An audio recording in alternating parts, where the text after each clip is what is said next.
बिस्मिल्लाहिर्रहमानिर्रहीम। Welcome students to another video lecture. और आज हम लोग चैप्टर नंबर 6 से अपना नेक्स्ट लेक्चर जो है वो देखेंगे। आज हमारे टॉपिक का जो नाम है वो है न्यूट्रिशन इन बैक्टीरिया। और न्यूट्रिशन इन बैक्टीरिया में हम लोगों ने ये देखना है कि बैक्टीरिया अपनी खुराक को कैसे हासिल करते हैं। इसको आगे आप लोग दो हिस्सों में तकसीम कर सकते हैं। एक होते हैं हेट्रोट्रॉफिक बैक्टीरिया और एक होते हैं ऑटोट्रॉफिक बैक्टीरिया।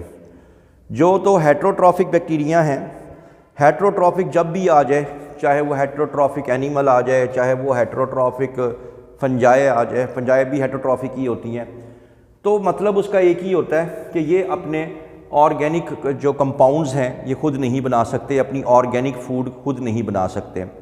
याद रखें, हेट्रोट्रॉफ जितने भी होते हैं वो कॉम्प्लेक्स ऑर्गेनिक फूड को सिंपल ऑर्गेनिक फूड के अंदर कन्वर्ट करते हैं, या कॉम्प्लेक्स ऑर्गेनिक मैटर को सिंपल ऑर्गेनिक मैटर में ही कन्वर्ट करते हैं। वो होते हैं हेट्रोट्रॉफ। और ऑटोट्रॉफ कहते हैं वो जानदार जो कि इनऑर्गेनिक फूड को ऑर्गेनिक फूड के अंदर कन्वर्ट कर सकें। तो ये हेट्रोट्रॉफ हैं, लिहाजा ये कॉम्प्लेक्स ऑर्गेनिक फूड ही लेंगे और उसको सिंपल के अंदर कन्वर्ट करके ही बॉडी में इस्तेमाल करेंगे। ये आगे दो तरह के होते हैं, एक को आप लोग कहते हैं सेप्रोट्रॉफिक बैक्टीरिया और दूसरे को आप लोग कहते हैं पैरासिटिक बैक्टीरिया। सेप्रोट्रॉफिक बैक्टीरिया जब भी आप बायो में पढ़ें, चाहे फंजाई के बारे में सेप्रोट्रॉफिक पढ़ें, चाहे एनिमल्स के बारे में पढ़ें, चाहे बैक्टीरिया के बारे में पढ़ें, वो हेट्रोट्रॉफ जो कि डेड ऑर्गेनिक मैटर से, मुर्दा चीज़ों से खुराक हासिल करते हैं, वो होते हैं सेप्रोट्रॉफ। तो obtain food from dead organic matter. अब ये ऑर्गेनिक मैटर इनको कैसे मिलता है? सॉइल जो है, मिट्टी बहुत बड़ा एक सोर्स है, उसके अंदर ऑर्गेनिक मैटर पड़ा होता है। प्लांट्स जो हैं मर जाते हैं, मिट्टी में मिल जाते हैं, जानवर जो हैं वो मिट्टी में मिल जाते हैं, तो उनकी जो कम्प्लेक्स बॉडी है वो बेसिकली क्या है, वो एक ऑर्गेनिक मैटर ही है।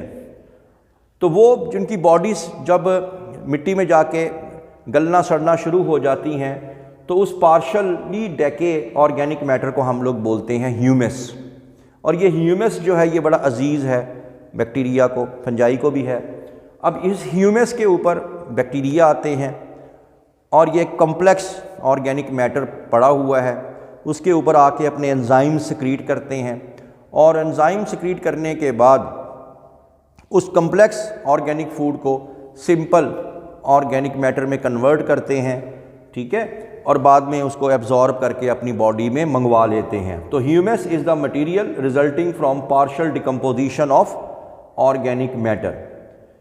They have extensive enzymes. इनके पास, बैक्टीरिया के पास बहुत सा एंजाइम सिस्टम होता है फूड को तोड़ने के लिए, ताकि कॉम्प्लेक्स ऑर्गेनिक मैटर को सिंपल ऑर्गेनिक मैटर में कन्वर्ट कर सकें और फिर बाद में ये इसको एब्जॉर्ब कर लेते हैं। नंबर 2 पे अगर आ जाएं पैरासिटिक में, पैरासिटिक में क्या है कि it is the relationship between two living organism. इसमें एक होस्ट होता है, एक पैरासाइट होता है। पैरासाइट जो है वो होस्ट से ही खुराक लेता है, उसकी ही बनी बनाई सिंपल ऑर्गेनिक फूड लेता है, अपनी बॉडी में लेके जाता है और इन टर्न उसको मोस्टली क्या करते हैं, बीमार भी करते हैं। तो ये वो बैक्टीरिया हैं, हमारी बॉडी में भी होंगे, एनिमल्स के पास भी होते हैं, प्लांट्स पे भी ये हमला करते हैं, तो उन्हीं से ही ये बनी बनाई खुराक भी ले लेते हैं, उनको कमज़ोर भी करते हैं और उन्हें बीमार भी करते हैं। तो ऐसे बैक्टीरिया को हम लोग बोलते हैं पैरासिटिक बैक्टीरिया। उसके बाद आ जाते हैं ऑटोट्रॉफिक बैक्टीरिया। अब ऑटोट्रॉफिक बैक्टीरिया के बारे में आपको बताया है कि वो जानदार जो इनऑर्गेनिक फूड को ऑर्गेनिक फूड में कन्वर्ट कर सकें, वो क्या हैं, वो ऑटोट्रॉफ कहलाते हैं। They can synthesize their organic food. इनकी आगे फिर बैक्टीरिया में दो इकसाम हैं, एक को आप लोग बोलते हैं फोटोसिंथेटिक बैक्टीरिया, दूसरे को आप लोग बोलते हैं chemosynthetic bacteria. Photo light, synthetic synthesis. क्या सिंथेसाइज करते हैं? इनके पास क्लोरोफिल होते हैं, ठीक है, 8वीं क्लास से पढ़ते आ रहे हैं। और ये क्लोरोफिल क्या होते हैं? ये पिगमेंट्स होते हैं जो कि लाइट को एब्जॉर्ब करने के काम आते हैं। लेकिन इनके जो क्लोरोफिल्स होते हैं they are different from green plants. पौधों के क्लोरोफिल से डिफरेंट होते हैं, लेकिन काम उनका ऑलमोस्ट वही होता है, रोशनी को एब्जॉर्ब करना और इनऑर्गेनिक फूड को ऑर्गेनिक फूड यानी ग्लूकोज में कन्वर्ट करना। तो यहाँ भी यही लिखा हुआ है कि प्लांट्स क्लोरोफिल जो होते हैं वो क्लोरोप्लास्ट में होते हैं, क्योंकि प्लांट जो है एक यूकैरियोटिक सेल पे मुश्तमिल एक लिविंग ऑर्गेनिज्म है और यूकैरियोट में आपको पता है मेम्ब्रेन बाउंड ऑर्गेनल्स होते हैं। जबकि बैक्टीरिया जो है, बैक्टीरिया के अंदर क्लोरोफिल होते तो हैं लेकिन क्लोरोप्लास्ट में नहीं होते, क्योंकि बैक्टीरिया एक प्रोकैरियोट है और प्रोकैरियोट में हम पढ़ चुके हैं कि इनमें कोई भी मेम्ब्रेन बाउंडेड ऑर्गेनल नहीं होता, लिहाजा इसके क्लोरोफिल साइटोप्लाज्म के अंदर ही स्कैटर्ड हुए होते हैं। ठीक होगी बात। काम वही है कि ये क्या करते हैं, ये क्लोरोफिल और लाइट की मौजूदगी में कार्बन डाइऑक्साइड और H2S, फ़ज़ा से कार्बन डाइऑक्साइड, ज़मीन से H2S हाइड्रोजन सल्फाइड लेने के बाद इसको कन्वर्ट कर देते हैं ग्लूकोज में, लेकिन क्योंकि वाटर नहीं लिया, H2S लिया है, इसी वजह से यह फ़ज़ा में या ज़मीन में क्या रिलीज़ करते हैं, सल्फ़र, और साथ में वाटर बनता है। तो ये एक फोटोसिंथेसिस की इक्वेशन है। ठीक है, तो ये आप लोगों ने, यानी ये सल्फ़र लेते हैं, वाटर नहीं लेते, तो लेकिन काम वही है कि इनऑर्गेनिक, क्योंकि कार्बन डाइऑक्साइड भी इनऑर्गेनिक है, H2S भी इनऑर्गेनिक है, तो इसको ऑर्गेनिक में कन्वर्ट कर देते हैं। इसकी एग्जांपल्स MCQ में आ जाती हैं। ग्रीन सल्फ़र बैक्टीरिया है, पर्पल सल्फ़र बैक्टीरिया है और पर्पल नॉन सल्फ़र बैक्टीरिया है। ये तमाम के तमाम इसमें फोटोसिंथेटिक बैक्टीरिया में आ जाएंगे। कीमोसिंथेटिक बैक्टीरिया ये भी ऑटोट्रॉफ है लेकिन फोटोसिंथेटिक नहीं है।